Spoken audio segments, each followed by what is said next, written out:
Dublab. I've been to quite a few fashion shows, not specifically in New York, but I've been to like quite a lot of the London ones, and Paris actually. I've been to quite a few in Paris. Yeah. The ones in New York look chaotic, but I found something yesterday that Really? it's really outrageous. This is. It's the I get so scared by the clamour of a fashion show and everyone kind of yelling, and I like the speed of them, but Yeah, then there's always interesting music going on. Yeah. And Those guys are. For someone with like a short attention span, the speed of the fashion show is good for me. This guy, this is Gypsy Sport, right? Oh wow! And they're non-specific gender. Oh, amazing!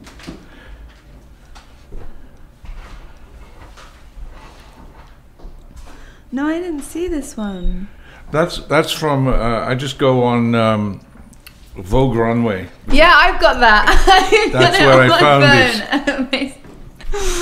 Yeah, I've got Vogue Runway app on my phone. I don't always find too. things there. Well, I think they're kind of. At Gucci, they just said they're doing their last separate gender fashion shows, so it's all going to be mixed from now on. They're just going to have one. It's going to be confusing. Great. Yeah. It's just, but I think what they mean by that is like it will still be like men's clothes and women's clothes, but it'll be far more fluid as to what. It's a gesture. Yeah. Yeah. I mean, some of the things on Gypsy Sport, when you meet the guy on the TV, the show, he comes up and starts talking about his. And he looks like a Scandinavian lawyer. You know, he's not one of the clothing. He's not wearing what his clothes are doing. And then he's got one picture in there for people who are overweight. I mean, he has this kind of, you know, presentation for people, which is another category that they're getting onto. Yeah, and I think I like.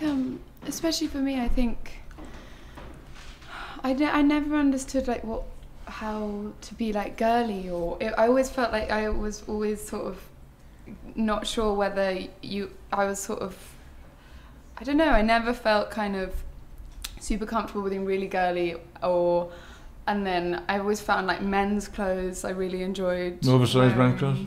And I kind of became, especially in terms of like performers, when I sort of looked to, like, you know, male artists a lot of what they were wearing, and I always kind of felt envious of the fact that their stage persona and their life seemed to be very on the same plane. They just kind of walked from home onto stage.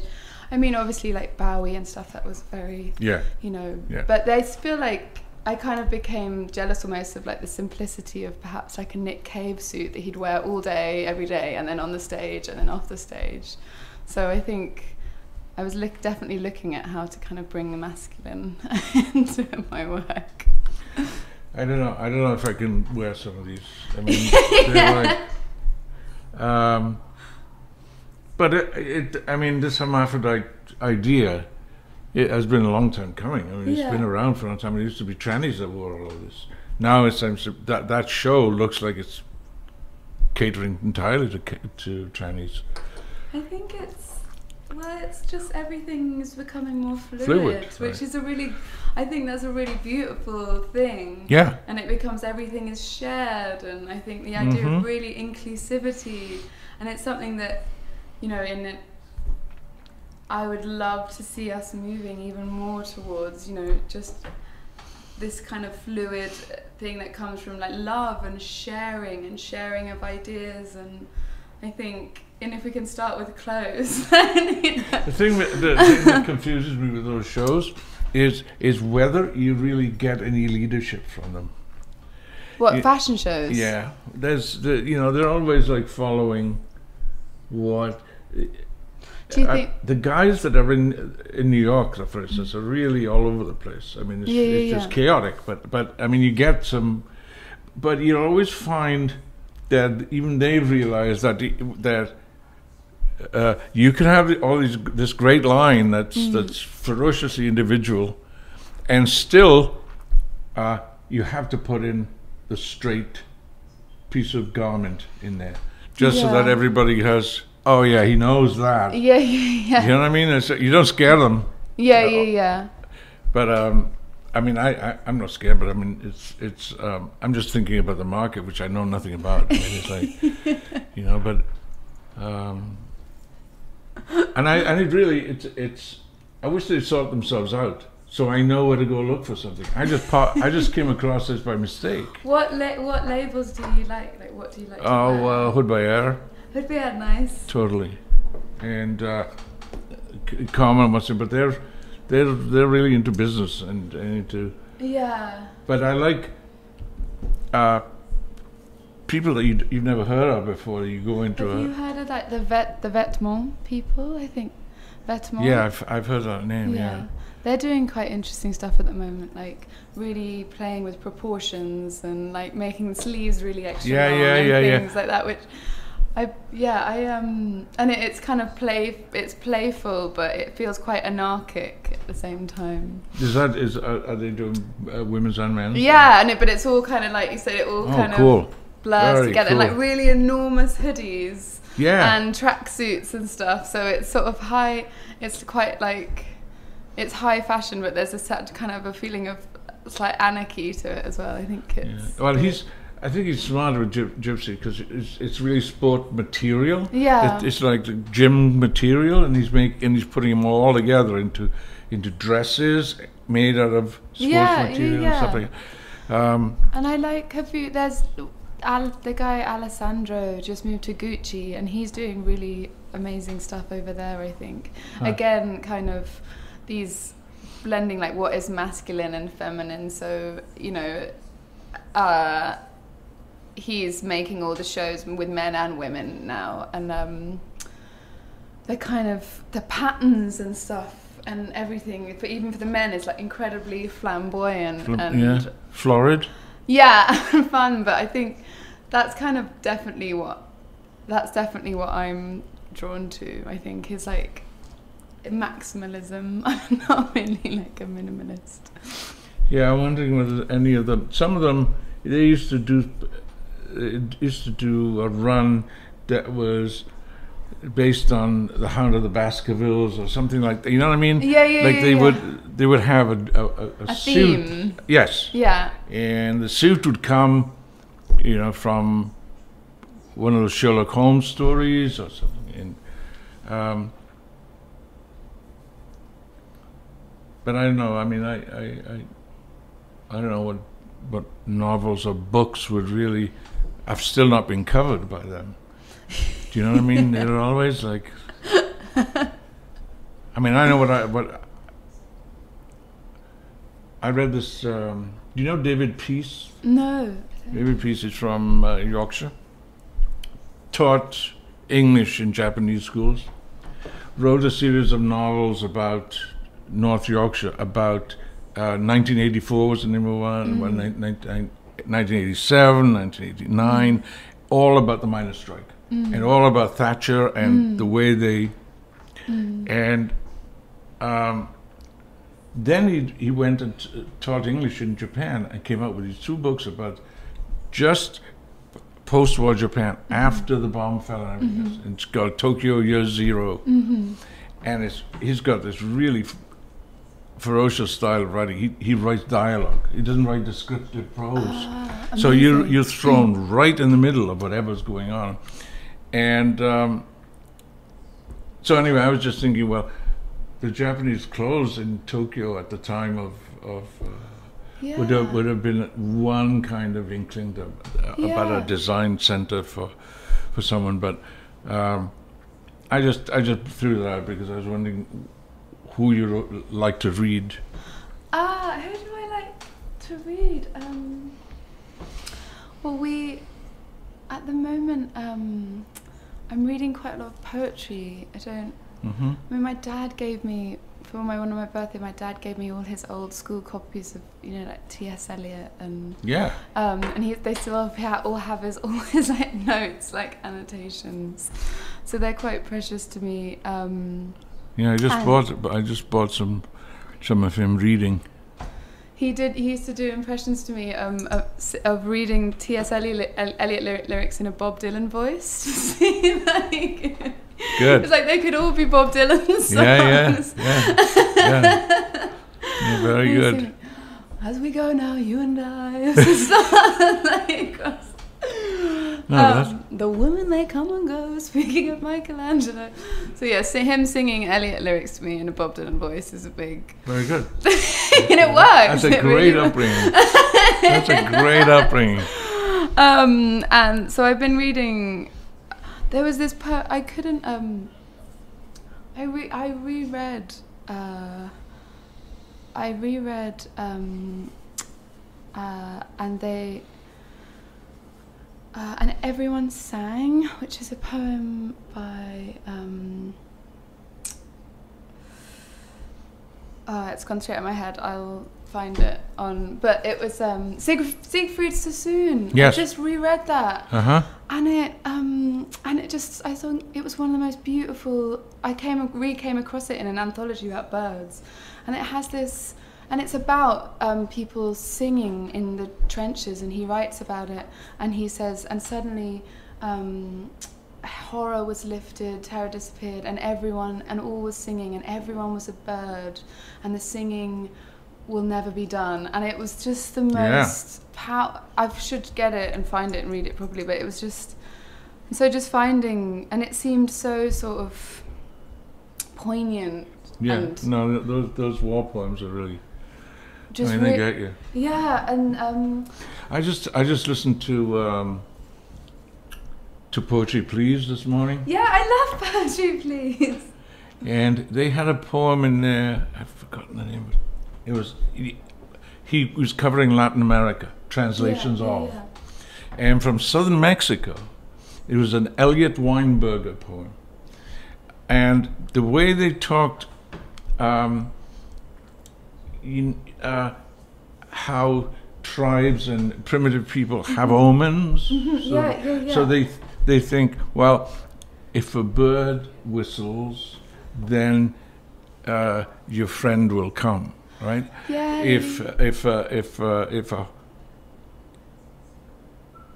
the wind blows at midnight, then your horse will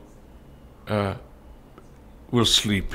things that are really disjointed. He wrote a whole poem that really went off on all of that. You know, that whole idea of like, well, and you really know your horse will die. You know what I mean? Like, you know, if you got just like things connected. Like, okay, totally. And disconnected. If a leaf falls off this bush, you will go blind.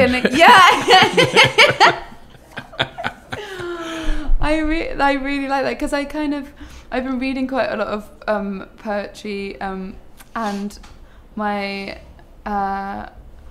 my friend Robert Montgomery, he does these big poems that are billboards, and he's an artist, so it's like poetry, and then it becomes this big billboard, and it's we need billboards huge messages of words, and it's really powerful. Very good.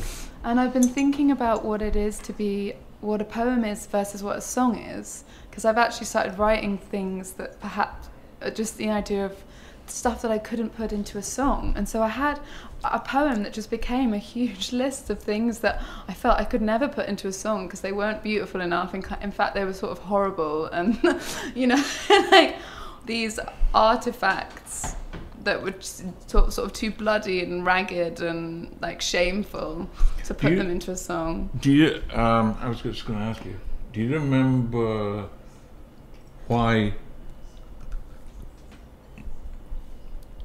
Do you remember the reasons why most things don't appear in that list? For instance, why they wouldn't be parts of a song? I'm just wondering what. Well, I think maybe they could now, but I mean, firstly, some of them didn't rhyme. That's a no-brainer. Everybody writes stuff that doesn't rhyme. Some of them didn't rhyme. Some of them were words that I didn't think were pretty enough or have enough. But also just kind of, I somehow felt that songwriting, because I had like quite a swampy I'm just about to turn 30, and my 20s were kind of super swampy, and I was quite troublesome, and so I felt like when I would write songs, it was almost like I would rewrite events into something that was grander and more beautiful, and I could reimagine a situation that had kind of been kind of horrifying, like some kind of really crippling hangover or something that you'd done when you were drunk that you really regretted, and if I could reimagine it into this event that seemed grander and more biblical even, and had mythology and in it, then I could sort of reclaim it in a way. I think that's what Elliot Weinberger had in mind. I mean, he just started with a couple of things that really were sort of local tribes talking, and then he took it off. And but that's a legitimate, what do you call it? It's a practice, legitimate practice in literature. Oh yeah. I mean, it's sort of turning the mundane into magical, but then I've become much more interested, I think, as I get older, in putting the mundane into the songs. I think it's good. Yeah, it is. It brings people up short, but it also makes it interesting. I just put the word car park into a song for the first time. Congratulations. Thank you. Wow. That's very good. I know. Yeah. I was like, in that car. I know, that's a good way to start, actually. You just give me an idea. Thanks. Find the words that you really can't put into a song, and then put them in a song. Yeah, I had there's the poem.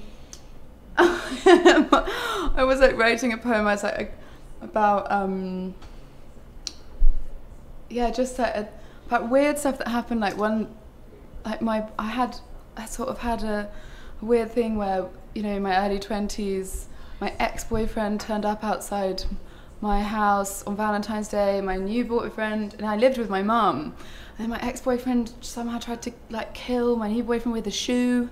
And you know, you can't, that doesn't seem very songy, but when you put it into a poem, it kind of works if you put it in a list of other things that you felt like you couldn't put into a poem. But there's something... Yeah, the idea of putting kill into a song is really, it's weird. Yeah. Because you may not be talking about the same thing as what it seems to be. Yeah. I mean, the idea of killing anybody anyway is like, it's better done if you do it mentally than if you physically say his heart stopped. Don't think his heart was really in it. Otherwise, he probably would have chosen something better than a shoe. Right. I think it was more the kind of the idea that these sort of and I would kind of write about these things that would happen, but it would have been a very obscure way that was further from actually what had actually happened, I think. As like almost like a self-protection. Not that they didn't happen, that they were just... that you rewrite them in your imagination into something completely different. Yeah. But yeah, now it's all car parks and reality things. Not really. I'm still sort of half in... It's really a trick to be able to put something realistic into something really elegant, and I mean, and when it works, and you just wish you could do it more. I do. I wish you could do it more, but sometimes the reality takes over. I think again, and it's nice to sort of. I think I came out to LA just to. Oh, I was wondering, you're moving today, weren't you? Oh, I'm moving to do a writing session with someone who's making their album. But I came out to LA a bit early. I just come off tour, and really weirdly, I just started writing again almost immediately, which I think everyone is quite shocked by because they sort of assume that you'd need to rest. But it's kind of I always want to keep doing work stuff. is more fun than fun. That's so true. That is so completely true. Work is more fun than fun. So, and especially as I get older, I just discover that the work is always where I've had my most fun. You've got a certain amount of time. You better get on it. No, I mean I haven't stopped. I mean I have a studio. Yeah. And I mean I just got off, not a tour, but it was London, LA, Tokyo, and then back to LA in about 2 weeks. And it just was, it just knocked me sideways. But generally, I just go straight back in and start doing it, because what you do when you're out of shape, when you think you're out of shape, Yeah. things happen anyway. Yes, totally. I mean, your brain is just throwing this stuff out, and when you're in the studio, you've got a place to put it. I mean, it's like, you're sort of sitting around and like scratching your head. Oh. I think traveling as well, it's very nice. I like being busy, and there's something about being on tour that keeps you unbusy. You have one massive gig to do, but the rest of the day is sort of, you're exhausted, and in a really weird way, the rest of the day is actually quite is boring until this one big thing. So being actually making things and getting to do stuff every day now that I'm off tour is really, I was waiting for it. Do you switch things up on stage then? We kind of do you improvise on stage?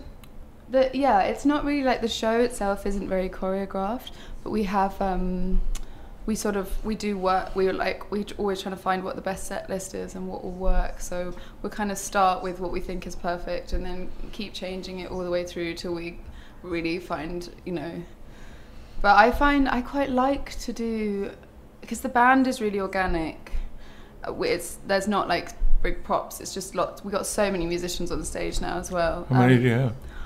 It got really big this time. It was like three trumpets. Wow. So they can't really improvise. You've got to. The thing is, it has to be, because there's a lot of musicians now. Sure. Actually, the more we do a set list sort of over again, the better we get, because we have to.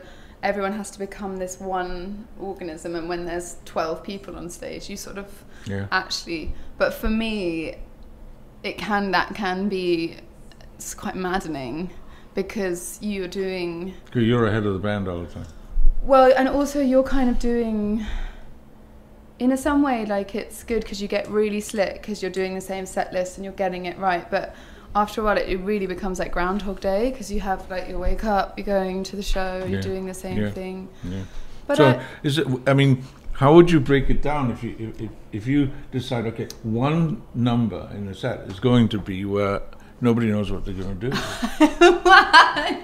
You have to choose 2 or 3 people. That would be really interesting. Just 2 or 3 people, people that you've relied on, and people that know you, and that would be really fun. I mean, it would be. I don't know. I just wondered whether. I used to, when all my first gigs were improvised gigs. There you go.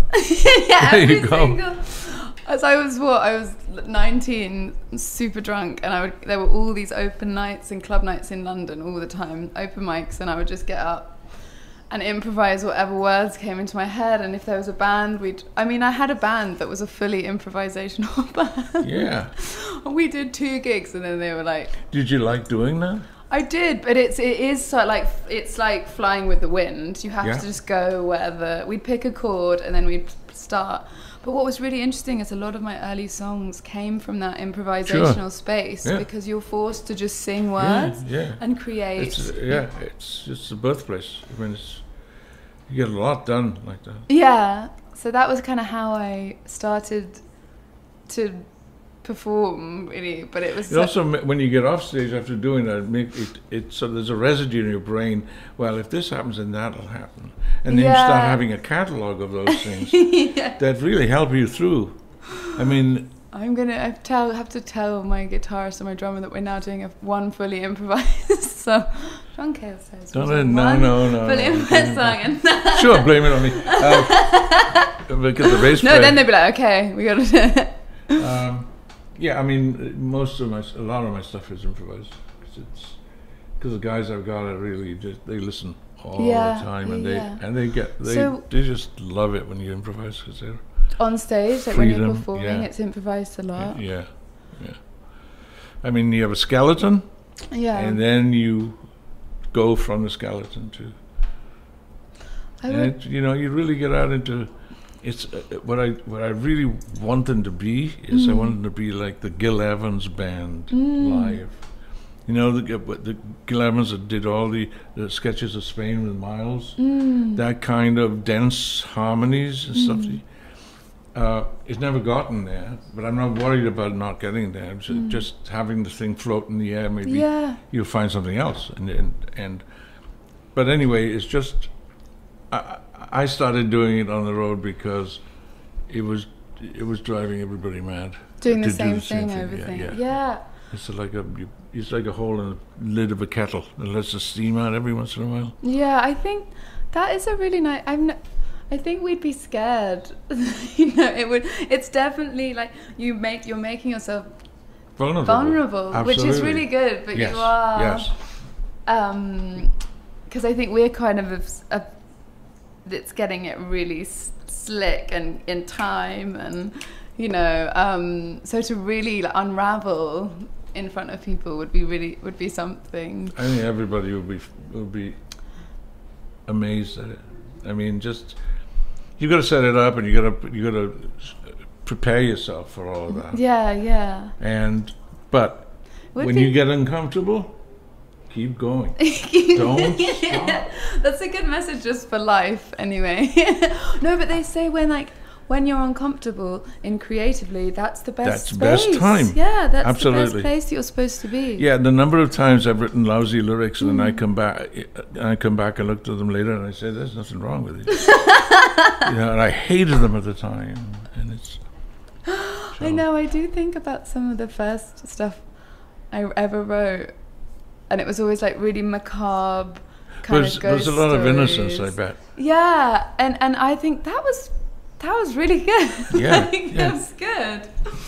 And very innocent, and like the songs were a lot more like little stories I was telling to myself before I had an idea of like before I'd even gotten the style or the way I like to write songs. I wonder what would happen if you decided to write a song that was talking about you don't know what you're going to be doing. Yeah. That you don't. I don't know what I'm doing now, and I don't know what I'm going to be doing next, and I don't know what I'm going to be doing after that. It's really having to convince a state of mind more than anything else that you're talking about something, because you're pulling people in. Yeah. People are going to be following you, and so none of that is really worth really being scared about. It's really, I mean, because you're exposing yourself and you're showing a side of yourself people don't normally see. Yeah, that would be really. Anyway, because I think you're trying to give people, or you're trying to. Well, sometimes when I'm writing a song, I'm trying to find an answer to something, to some kind of question, and I guess there's something it'd be like, I don't know, I don't know anything. But yeah, I feel sort of at the moment, it's nice to feel ready to write again, and I feel I'm quite into. You're energized. Yeah, I feel energized about it, but I feel I'm quite into structureless things. You know, it's gonna have its structure anyway. Yes, yeah. You're gonna say, "Hey, look at that." My friend said the style of writing I have is like, you're going along this way, you're going along this way. Oh, look over there! You know, you're completely different. That's great. That's great. And then back, but because I don't know, I think a lot of songwriting ends up being didactic if you don't do some of that. I know. If it comes and country music does that to me. Yeah, I just don't. I don't want to be told quite what I can tell what's going to happen, like in the first 3 lines, and Dylan didn't do that. But then Dylan's not country music, I guess. When you're composing a song, do you have any like?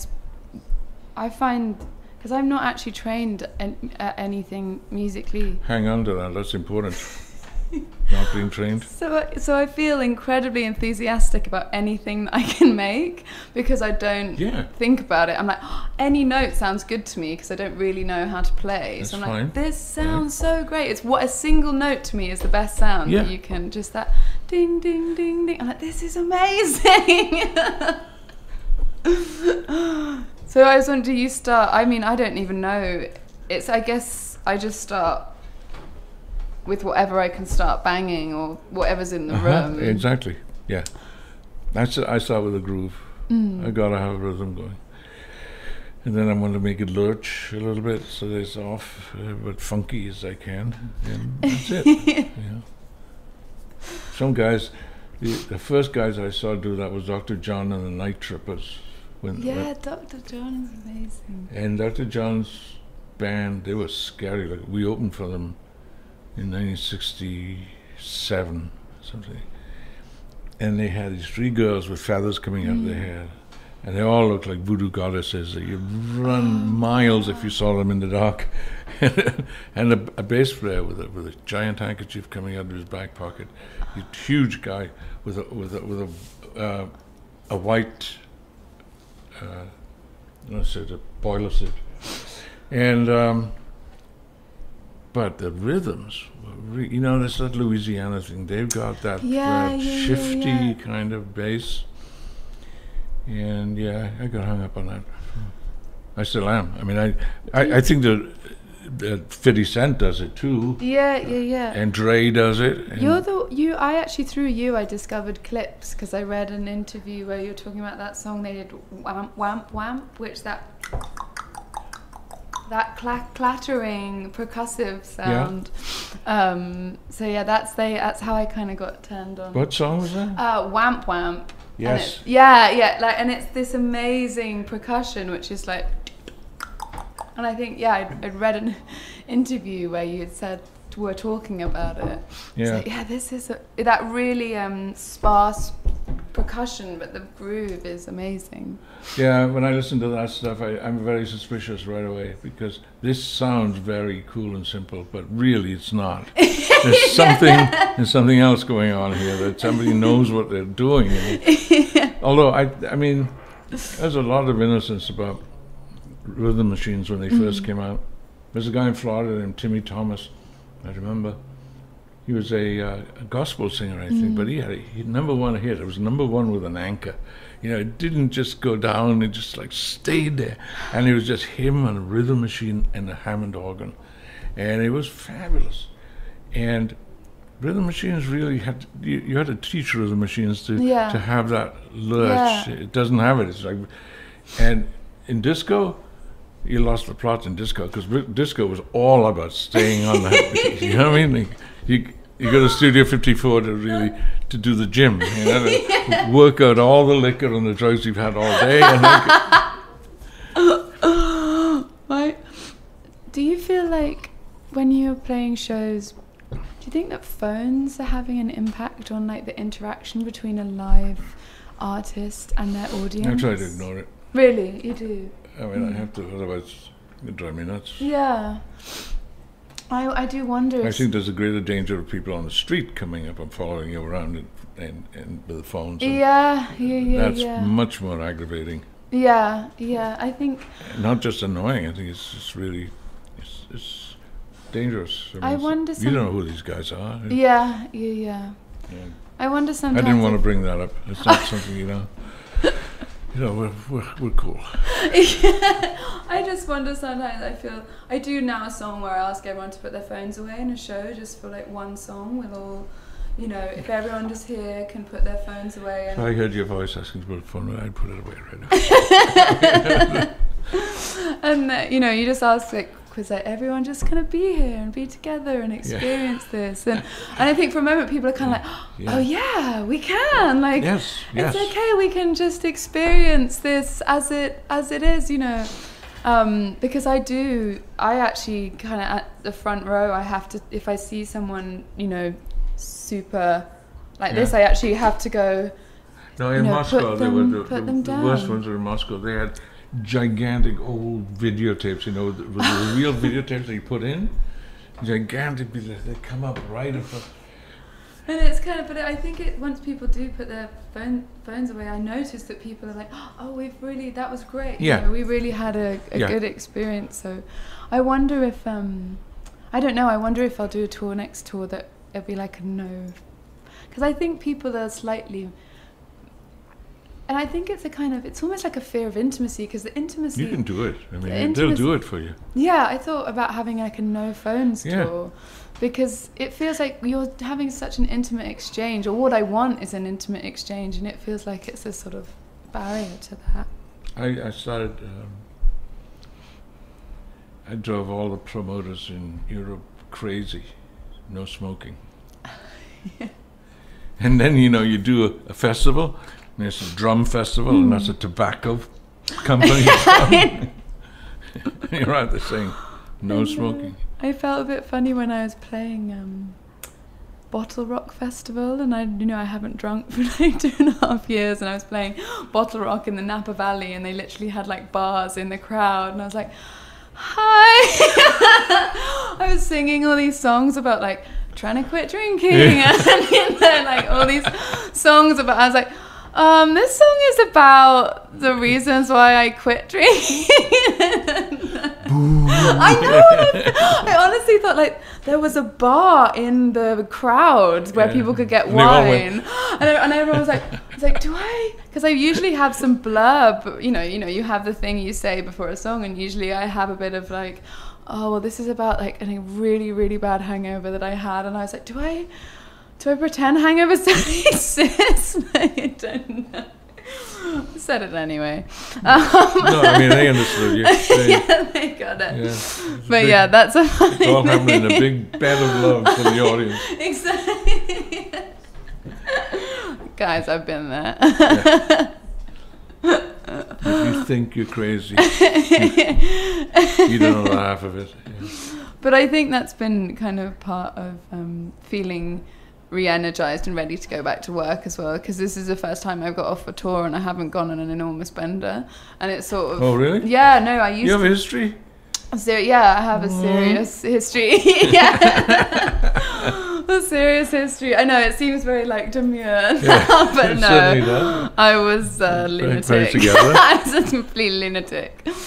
But it was, you know, I got famous when I was 21, and it all came with the territory. It was like, you know, when I went I went on tour, they give me I get a bottle of vodka, I get to just have 2 bottles of vodka a day, and that was sort of deemed kind of vaguely normal.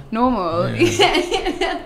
And I was always trying to keep up with all the other bands. I should do all this chemicals that really I thought was driving my creative force.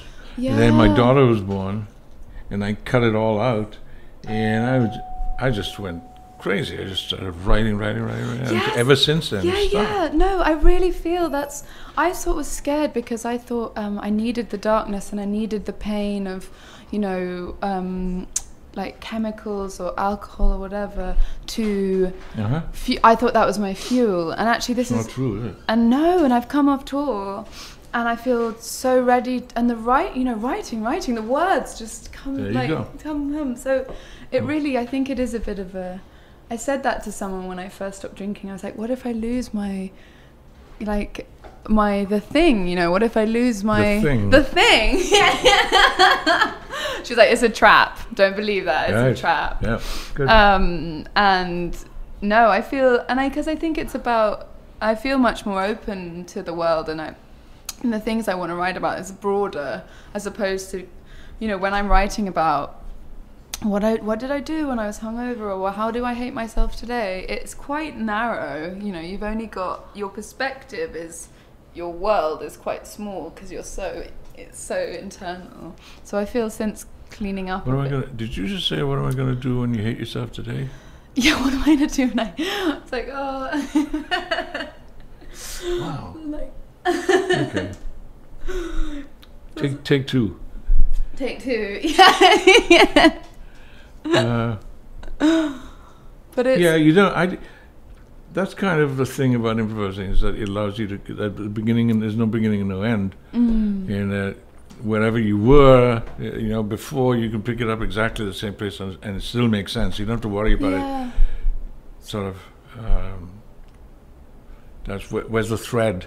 Yeah. Because generally, I don't think about threads. I mean, I set Dylan Thomas's music, poems to music once, really? And And then I thought, well, let's keep going. The plan was you just drink as much as you can, open up the book of poems, and then just do all of them. So you get going and you try and do all of them. There are tapes of me trying to do all of them. And a few of them worked fine. And then I went on and I got to Ezra Pound. Oh, yeah. Because I really liked Ezra Pound's user stops the sheet from getting to market. And with Dylan Thomas, there was a lot of flow going on this point. But with Ezra, it was really severe. I mean, especially the stuff with the Chinese in it. I mean, it's just such an elitist view. And then I read about him, you know, being arrested for doing things for the government or anti-US stuff. I thought, wait a minute. And then being anti-Semitic, and then writing letters to Roosevelt. And I just couldn't figure this guy out. I thought, what is he, you know, what a mess. And I thought, there's got to be something here that's really, and I couldn't find it. I just, in the end, I just said, hey, some things you can't figure out. And it was really disappointing to me, but you can't put all that nasty stuff together in one person and really expect to be able to find. I mean, what are you trying to be Florence Nightingale here and save her soul or what? You know, it didn't work. Yeah. But a lot of other people did, so I'm, you know, trying to draw on. I think who do you think like your favorite writers are then, if not David Peace. David Peace, yeah. And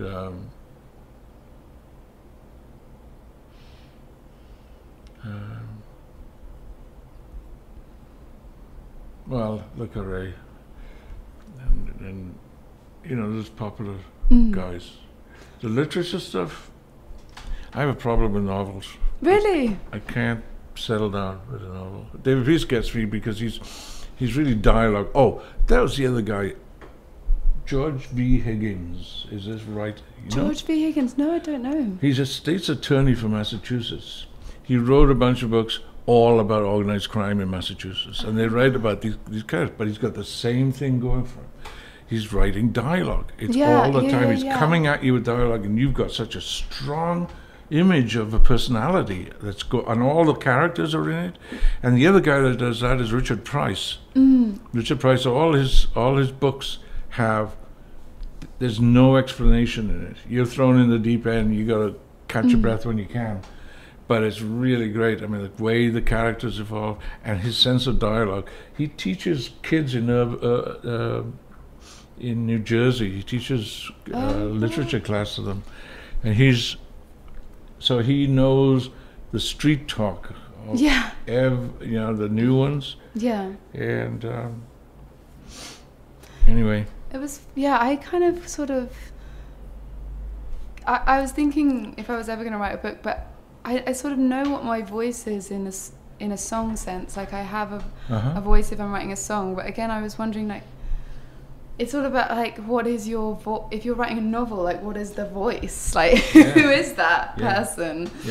And I don't know if I would ever be able to find that specific voice of someone who could fill a novel. What would it be? It's a lot easier to deal with verses than it is to deal with pages. And I mean, I started a bunch. Really? Yeah, I got one short story out that was okay, but I don't know. It's daunting. It really, and I always worry I'd drown everything in metaphor because I'm so used to like songs, you know, interchanging the reality for the metaphor. And if I wrote a book, I would worry I would just everything would be like one metaphor after the other. Yeah, it's got to be a way. I mean, I'm kind of fearless when it comes to improvising lyrics on stage, so I really should man up and get you know, write something so that it doesn't not that it needs to make sense all the time. Yeah. I mean, maybe it wouldn't. I really like recently. Nick Cave did the sick bag song. That's it. I thought that was really wonderful, because it was sort of. But he writes dialogue. He writes scripts. Yeah, he does. He's got that in his head. Yeah. Yeah, that's. I've never written something that is dialogue between two people, because it's songs and it's prose and it's verses. So I wonder.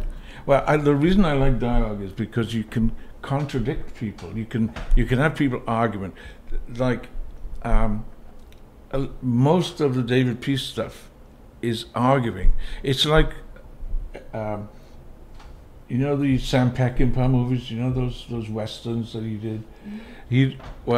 The dialogue in that is really strong, and everybody's arguing. But so is the English playwright, The Birthday Party. I don't know. What is?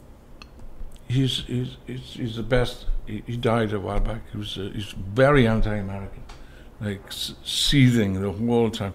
Oh God. He wrote The Birthday Party, and he did the Accident, the film with Dirk Bogarde. He wrote the script for that. I don't even know. And the thing about his dialogue is that it's an argument. You know, it sounds very natural, but he has this uncanny way of making it sound so polemic, so nasty, really. And so Peckinpah has that style, all of that. But I think it for some reason, I got to the point at one point of thinking that if you did arguments and you could sustain them, that something would come out of the other end of this that would be another plot. You don't think into, because when I start thinking in terms of plots, oh my God.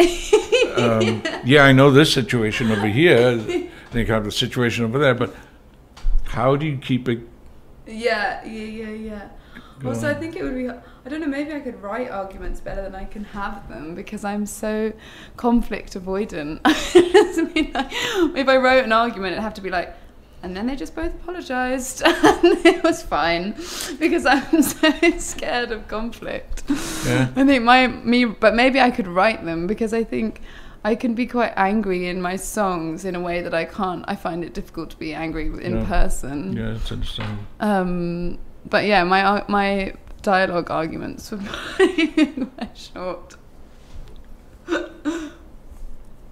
Well, no, I think what they were like, they didn't appear as arguments. They were just, I like the idea of the unreliable narrator. He'll tell you one thing here, and then down here you'll contradict it and pull the rug right from under your feet. And then you establish another, and then down here you'd pull the rug again. There's Alain Robbe-Grillet has that style, especially in his last book.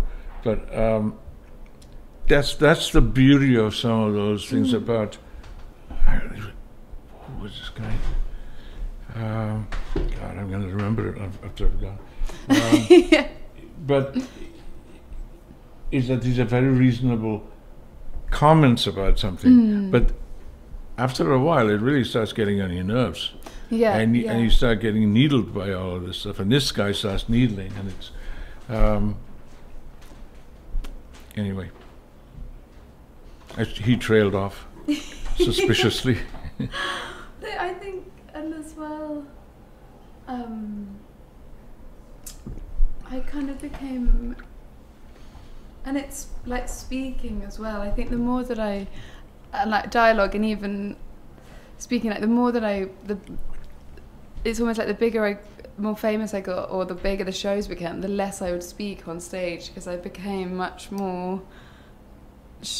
shyer about talking to that many people, because I feel, and even talking and like. So to talk, to me, I feel like songs hold a protection around them, which is sort of magic, and you can communicate to me in a way that feels sort of safer.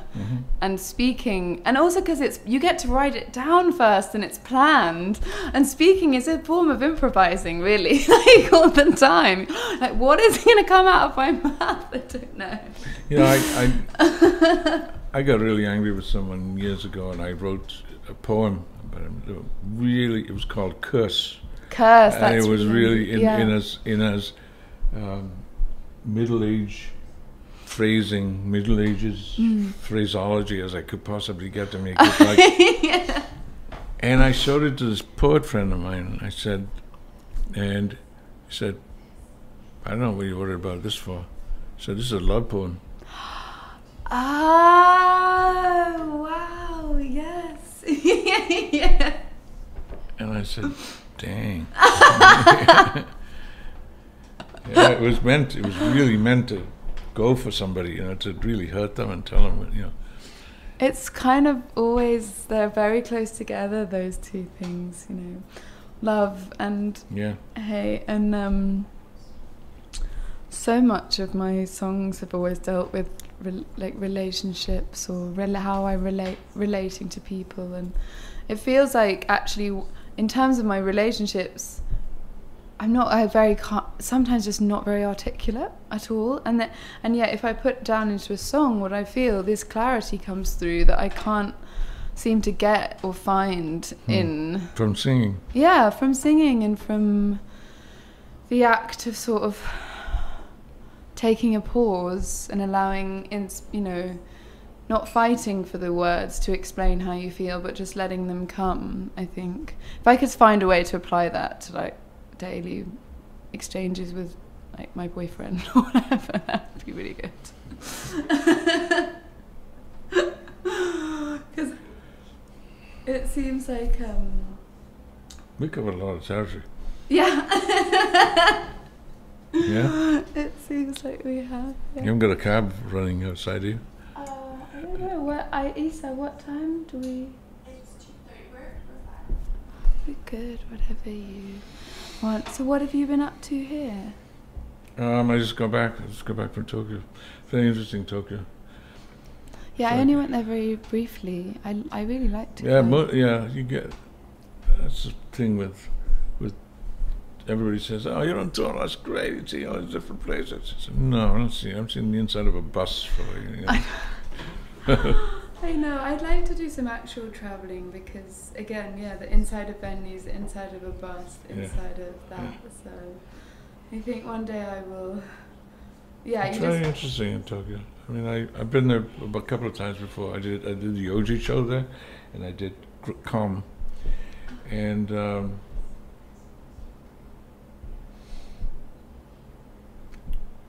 So this time I went back and it's still such an explosion of creativity in fashion. I mean, there's some days it's just like, wow. Yeah. Because, you know, they get these old costumes, they get old uniforms, military uniforms, they tear them apart and build different things with them. You know, I mean, like they recreate that uniform in different fabrics and all of that. Oh. And these are like, I found it in Florence too. There was a time when we stopped playing for a day off in Florence, and I went running around, and sure enough, solders all over the signs, you know, sail. And in one of them, I found this jacket. There was a Scottish military jacket, like a Highlands jacket, you know, that was gorgeous, and. It was kind of, I bet it was kind of end of term where people are coming out of design school and they've got their little ideas that they made for, or they're trying to get jobs. Their application consists of this, I'm guessing. But the place was full of stuff like that. It was really great. Is that in Florence? Yeah, and it was, you know, there were these pop-up shops that just, you know, had sale on the outside, and you went in, and if you're lucky to find something in your size, and you're lucky to find something in your size in Japan too, because there's always Asians. Do you like Dries? Yeah, I do. I really yeah, I mean that's very classy. Yeah. But I like HBA better. I mean, I got a dress from HBA. Oh, nice! Slip, yeah. Very good. I just went to Selfridges when I was in London. Got another skirt. It was really good.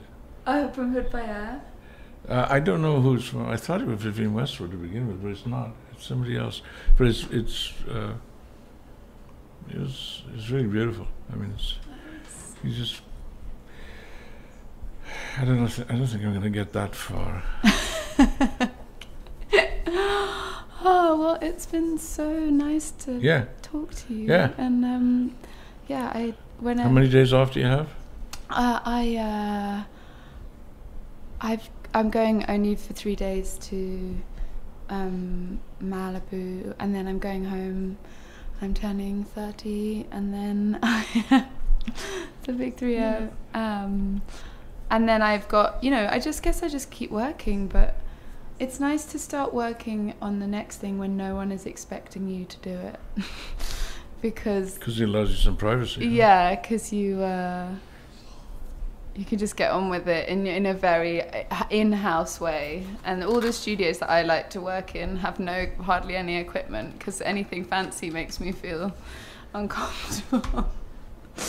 So I'm kind of just going to work. You and Isabel have been working on this for, I believe Isabel is your partner. Yeah. So she compadre. And She hasn't. We write together, or I just sort of do it on my own a bit. And I've kind of been doing this one on my own to start with, and then I'll start writing with her when she comes back. And but yeah, she was sort of the first.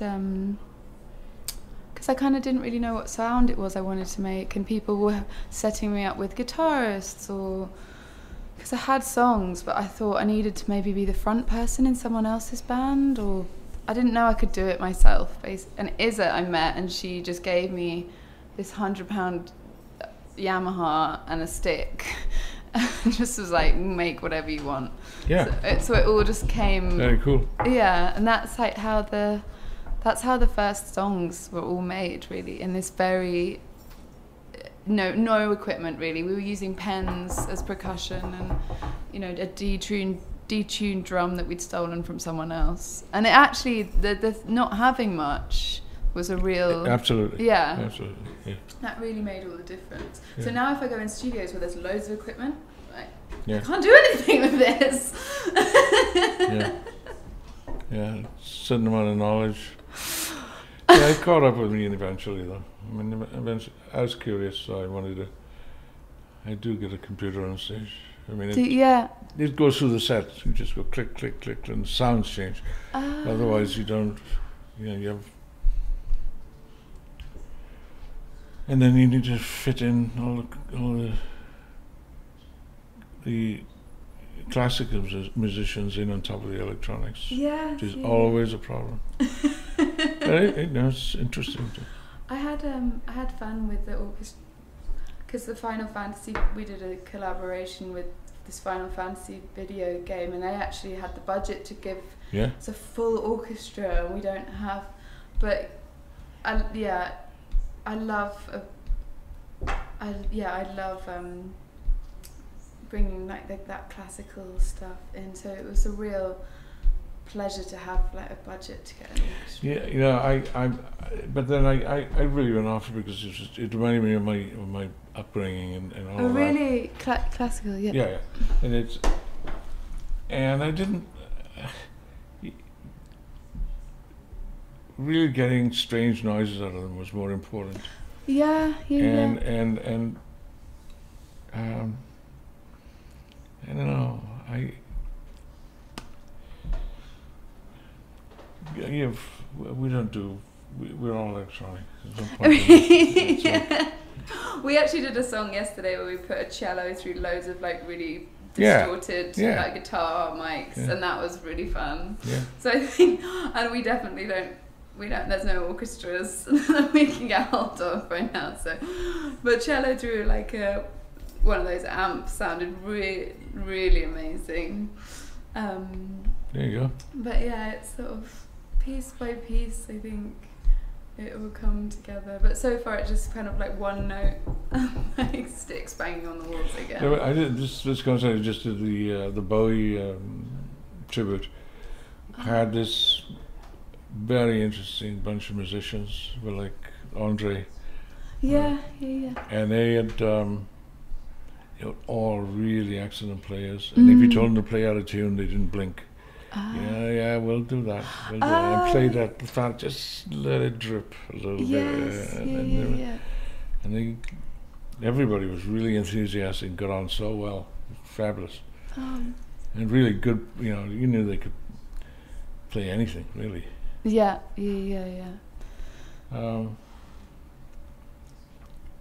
But he's got to keep them honed. I mean, it's a responsibility when you have an outfit like that. And he does it pretty well. He writes all the parts. And I don't really want to write parts.